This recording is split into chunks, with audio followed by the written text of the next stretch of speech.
जी file असते सामान्य माणसाची तिला पुढे जायला 6-7 वर्ष लागतो, पण ही फाईल काही दिवसात म्हणजे शेतकऱ्यांना कर्जमुक्ती बोलतात पुढच्या जूनमध्ये देणार आणि एक फाईल लगेच 24 तासात हलते. 24 तास चालते. हे अंतर आहे ना दोन सरकारमध्ये. आपण पाहिलं असेल जे आता जे आरोप करतात की उद्धव साहेब फिरले नाहीत, हेच कारण आहे. कारण उद्धव साहेब जेव्हा आपण पाहिलं पूर्ण काळ जो मुख्यमंत्री होते, शेतकऱ्यांची मदत ही प्रामुख्याने करत होते.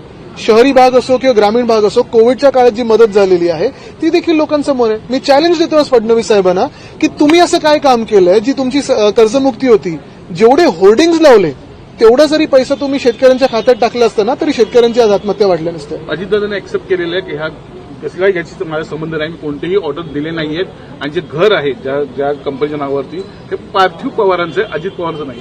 मला वाटतं त्यात हे मुख्यमंत्री उपमुख्यमंत्री जे काही बोलतील त्यांच्यातलं जो करार आहे तो समोर येऊ दे. सर, निवडणुका जाहीर झाल्याच्या नंतर अनेक ठिकाणी येथे भाजपने प्रभारी म्हणून नेमण्यात आलेले आहेत. तर एकनाथ शिंदे ठाण्याला असताना आपण पाहिलं तर त्या ठिकाणी गणेश नाईकांना नेमण्यात आलेलं आहे. अनेक ठिकाणी असा जो संपूर्णपणे आहे ते केलेला आहे. आपण पाहिलं असेल तिथे आमचं देखील पक्ष जोरात काम करत आहे. गणेश नाईकजी देखील तसंच चांगलं काम करत आहेत. महत्वाची गोष्ट हीच आहे की आता भाजपच्या कार्यकर्त्यांनी विचार करायला पाहिजे की जे सोबत किंवा 2 साथीदार घेतलेत, सगळे जगातले भ्रष्ट लोक हे भाजपचे एक तर मित्र पक्षात आहेत किंवा भाजपमध्ये आहेत. तर ह्यांच्यासाठीच भाजपचे कार्यकर्ते काम करतात का?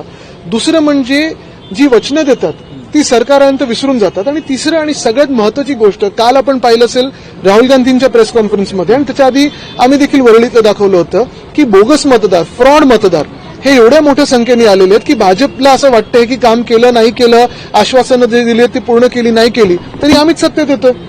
हे भाजपचं जेव्हा धोरण होतं तेव्हा इतर जे सगळे लोक असतात ते हेच विचार करतात की हे नेमकं सरकार कोणाचं आहे. हे सरकार आता क्लिअरली कळायला लागलेलं आहे की लोकांच्या मतांनी नाही, लोकांच्या आशीर्वादाने नाही, तर निवडणूक आयोगाच्या आशीर्वादाने हे सरकार बसवलेलं आहे. अजितदादांनी राजीनामा दिला पाहिजे का, पहिला प्रश्न. आणि दुसरा प्रश्न, ही संबंधित कोणी असेल त्याची कारवाई झाली पाहिजे. मला वाटतं एकंदर नुसता हा दादांबद्दल सीमित विषय नाहीये. ह्याच्या आधी देखील आपण पाहिलं असेल कोणीतरी मंत्री नोटांची बॅग घेऊन सोबत बसले, कोणाचा डान्स बार आहे, कोणाचं काय आहे.